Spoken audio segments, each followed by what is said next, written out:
Okay, to start setting up your very first calendar within the platform, once you've logged into your account and you're here on the dashboard, go ahead and click on calendars here in the side left toolbar, and this will open up the calendars feature within the platform. Now, if you do not have a calendar set up already, this will show a message saying no calendar found and be prompting us to go to calendar settings to create our first calendar. So let's go ahead and do so right now. Once we've selected this, it's going to open up the back-end calendar settings, and you'll see the toolbar here on the left-hand side has now changed to our settings toolbar. And it's going to give us an option to create a new calendar. We have an option here to create a new calendar, as well as in the top right to create a calendar. If you have created calendars previously, this will display as a list of calendars that have already been created, and this message will not show in this section. So if there are already calendars created, to create a calendar, click on the right side button here, create a calendar. However, for the purpose of this tutorial, this should be our first calendar that we are creating. So we're going to select new calendar. This is now going to prompt us to select 4 different choices of calendars that we can choose. These all come with different settings and different purposes of why we would create these different types of calendars. For the purpose of this tutorial, we're going to click personal booking. However, we also have round robin, class bookings, and collective bookings, and each description describes each of these different options of calendars and why they may be appropriate for those type of scenarios. Coming up in the near future, we'll have video tutorials describing each one of these calendars and also showing them in real time how they work. But for the purposes of this tutorial, we're going to select personal booking and move forward with a one-on-one meeting with specific team members, such as client meetings and private consultations. So let's select on personal booking, and it's going to open up a new tab asking us to fill in some information. So what we want to do is go to advanced settings and really start setting up our calendar from the advanced settings. However, if I click on this, it's going to prompt me to fill in this information anyway.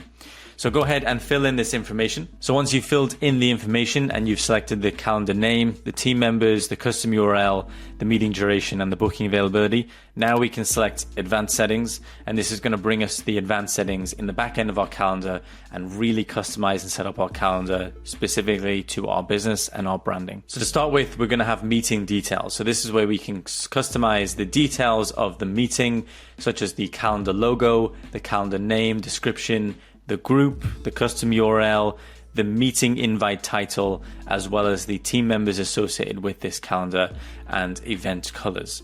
So go ahead and fill in all this information, such as the description, and we'll move on to the next tab. Once you've filled in the information, click on availability, and this will bring you onto the new tab of availability. Now, availability will allow us to essentially customize our weekly available hours, as well as a couple other settings here, which we're going to get to in just a moment. So to customize your weekly available hours, go ahead and click on the time slot of the day of the week that you want to change. For most people, this will be 8 a.m. to 5 p.m., which will be set as default. But let's say maybe you want to change this to 9 a.m. to 5 p.m. So this will now change Monday to 9 a.m. to 5 p.m. as the bookable times of which our prospects and customers will be allowed to book on our calendar. If you want to copy these settings to all the other days of the week, you can click on this copy button here, and then go ahead and select the days of the week that we want to change this to. Click apply, and those settings will be applied. If you want to open up your calendar for, let's say, the weekends, so let's say you want to take bookings on a Saturday, go ahead and click on the checkbox on Saturday, and this will open up the calendar for that day of the week. And if we want to select date-specific hours, we can go ahead and click on add date-specific hours and select that day of the week, let's say in this case Monday, and then we would select the bin icon here, and we would delete this saying unavailable. Next, click submit, and now the Monday, September the 30th, will now display on our calendar as unavailable. However, every Monday following this will default then back to the 9 a.m. to 5 p.m. hours. And then finally, we have a couple features down here, such as meeting interval. This is the time between meetings. You also have meeting duration. This is the duration of the meetings that are being booked. Minimal scheduling notice, which is the minimum time a prospect needs to give in order to book. You can do this by days, hours, weeks, and months. A lot of people might select, let's say, 1 day, so 24 hours. A date range of how long people can book a calendar for. So let's say we select this as 10 days.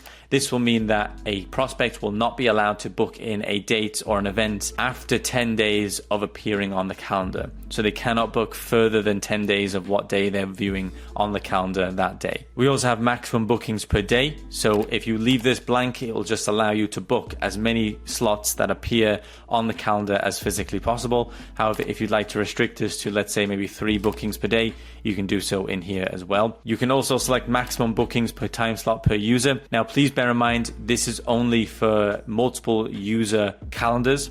So if this is a calendar where there's just one user on the calendar, let's say you, then please keep this as 1. However, if this is a calendar where, let's say, 2 or 3 people or even a whole sales team are active on this calendar, you can select the maximum bookings per time slot to the number of team members. This will mean that all team members can then attend meetings all at once, separate meetings all at once with separate prospects. For the case of this tutorial, we're going to leave this as 1. So please, if this is your scenario and this is just a calendar for you, make sure to leave this as 1 to avoid double bookings. Next, we have pre-buffer and post-buffer time. So essentially what buffer time is a section of time allotted to either before or after the event to give you either time to prepare or time to wrap up the meeting. So for example, if you need 10 minutes before every meeting to set up, and this is a given, you know you need time to set up and prepare for every meeting, and you need 10 minutes, you can go ahead and select this, and this will add 10 minutes specifically to your calendar, prompting you to set up before the meeting even starts. Post buffer time is time that you can allot to meetings so that you can avoid overbookings or cross bookings if you know that meetings tend to go over the general 60 minutes. For example, if you know that 1 in every 4 meetings generally goes over by 20 minutes, you can select 20 meetings in this, and this will allot 20 minutes at the end of every meeting just to make up for that time and ensure that there's no cross bookings or overbookings. Finally, once you're happy with all these settings, go ahead and click on forms and payments. Now in here, we can select the form of what the prospect is going to fill in to book the meeting. If you'd like to select a custom form and pull custom information from your calendar forms, please go ahead and view the how to create a form tutorial. And then once you have done so, please revert back to this tutorial, and that form will then be live in this drop-down menu. For the purpose of this tutorial, we're going to leave this as default, and then we're going to have first name, last name, email, phone, and notes. You can also select the widget order. So if you'd like the date and time selector to be second, then you can do so by clicking and dragging. However, we're just going to leave this as is. And then we also have pre-populate fields, which is going to allow us to pre-populate the form fields if that prospect is already available in our database. You also have the consent checkbox. We recommend leaving this enabled, as most regions in the world now have consent laws around the consent on user information and how this is used. So we recommend leaving this enabled and then giving a message or a confirmation message, which is confirming that the contact gives permission for you to receive their information and receive content from your company using their information. And then finally, we have guests. So if you enable this feature, it's going to allow the contact or the prospect who's booking on the calendar to add another person to the meeting. Underneath this, then we have confirmation page. This can either be a confirmation thank you message, which we can customize in this text box here, or we can select a redirect URL. So if you'd like to send them to a custom URL, you can do so by entering that in here, or a confirmation message will prompt and appear once they've successfully booked in by selecting default and then customizing this thank you message. You can also fill in a Facebook pixel ID if you want to use this for Facebook ads and track the analytics in your ad dashboards in the Facebook ads. Go ahead and add your pixel ID into here, and you can add that and track all analytics on the back end within your calendar. You can also then select auto confirm new calendar meetings. We recommend to leave this enabled. And finally, you can also take payments within your calendar. So once you've integrated a payment provider, such as Stripe, for example, you will now unlock this feature to accept payments, allowing you to take payments before bookings come through. Once everything looks good on this, you can go ahead and click on notifications and additional options, and this will then allow us to customize the notifications that people receive on this event. So now, first off, we can select the type of notification. So to default, this is an acknowledgement email. If you'd like to create custom notifications, you need to create custom emails on the back end of the email platform. If you want to learn how to do this, please go ahead and view the tutorial of creating custom emails. And then once you've done that, please revert back to this tutorial, and then you'll be able to select that custom email in this drop-down menu here. Next is who should receive this notification. So by default, it's nobody, but we want to let the contact receive the notification, the guest who has been added, to the calendar can also be received a notification. And the assigned user, so the person who owns the calendar or has been assigned the calendar, will also receive a notification if we enable that. If we'd like a third-party person to be enabled with the activity in this calendar, we can select additional emails and then put in the email of that person within this text box here. To put in multiple emails, just drop down a line and then type in a new email on the next line. This will then allow the software to identify both lines as separate emails, and then it will set a notification to both of these emails based off of the activity that goes on in this calendar. If you don't want this to be enabled, just deselect this box and leave it as disabled, and this won't be enabled. Next then is allow Google and Outlook Calendar to send invitation and update emails to attendees. Go ahead and leave this enabled.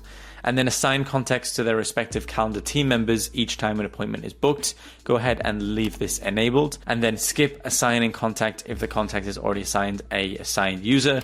Go ahead and enable this. Next then is cancellation and reschedule policy. So we can actually set expiration dates for our rescheduling and cancellation links. So if, let's say, we don't want a contact to cancel or reschedule any bookings before 60 minutes before the meeting starts, we can actually set that in here. If it's something you want to enable, go ahead and fill in the time in terms of minutes, hours, or days in this box here, or just go ahead and disable the features altogether. And then finally, we have additional notes. So if you'd like to send any additional notes in your invites, you can do so in here.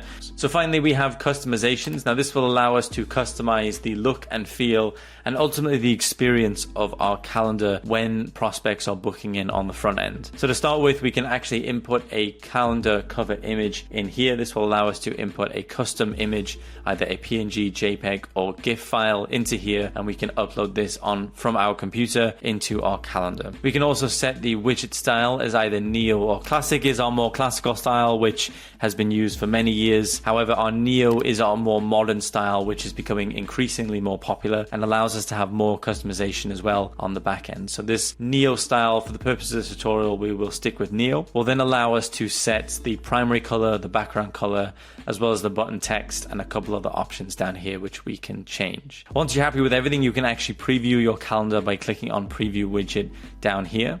And then finally, we can also input custom code into here. So if any custom code that you'd like to embed into your calendar, you can do so here. This could be tracking code. This could be anything from third-party software that you may need and want to input into this custom code section right here. Once you're happy with everything and all your settings have been set up, go ahead and click on the save button up here in the top right corner, and this will save all of the information on your calendar and begin creating your calendar in your account. So after you've clicked save, you'll now see your calendar created here on the back end of calendar settings on the list here of all the calendars that you have active. You can then edit this calendar by clicking on the three dots here, and then you can either delete it, deactivate it, duplicate it, or edit it, or much more. If you'd like to share the calendar manually, you can go ahead and copy the scheduling link as well as a permanent link. You can select a one-time link in here by clicking one-time link and copy. You can also generate new links every single time. You can also embed this directly onto web pages with this embed code by clicking copy and then copy and pasting this embed code to any websites, funnels. And if we head back out of the back-end settings of our calendars and we want to go back to the front-end calendars feature, go ahead and click on go back up here on the top left corner. And this is going to bring us to calendars feature again, which we originally went to when we started this tutorial. Now this calendar section looks a little bit different. It's actually showing us our calendar of our accounts inside of the software. We can view different views of this by going ahead and clicking on the day view, the week view, or the month view. If we click on the month view, we can see every day of the month. And once we start to have events booked in on these days of the month, we'll see these populate on each day of each month. And then finally, if you'd like to revisit your calendar settings by going back into the calendars feature, every time you want to revisit those settings, just click on calendar settings up here in the top toolbar, and this will bring us to the calendar settings in the back end and allow us to manage all of our previously created calendars inside of the back end here. So I hope this tutorial helps and shows you how to create a calendar inside of our software, and shows you exactly the extensiveness and the advanced features of our calendars and how much flexibility and customization you can make inside of your calendars and your booking process. If you have any questions whatsoever, please feel free to reach out to our team and we'll be more than happy to help.